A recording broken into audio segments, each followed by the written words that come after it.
مدیریت ویدیوها در پروژه های سنگین همیشه یه چالشیه که ما باهاش روبرو هستیم.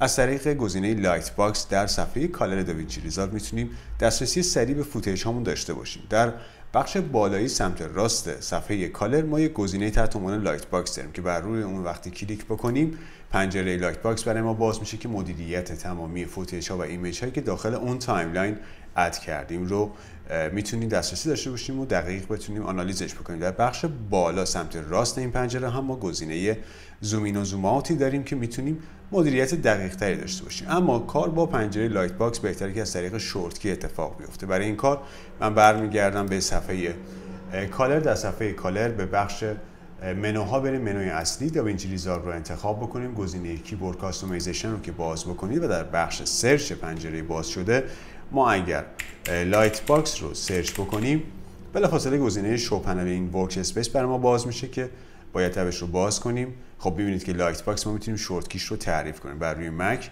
در حال حاضر شیفت و کامند و اف هست. برای ویندوز هم میتونیم کاستوم کنیم و تغییر بدیم بر مبنای کلیدی که باش راحت هستیم. و بعد برگردم.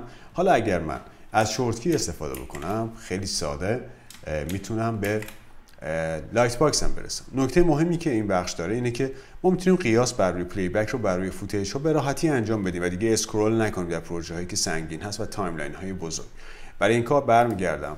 فقط کافیه که بر روی پلی بک در بخش بالایی پلی بک ما گزینه اسپلیت اسکرین رو فعال بکنیم. بعد از اینکه این کار رو کردیم یک دراپ داون برای ما باز میشه بخش پایینی که باید حتما گزینه سلکت کلیپ رو ما باز کنیم. گزینه سلکت کلیپ یعنی کلیپ هایی که سلکت شده.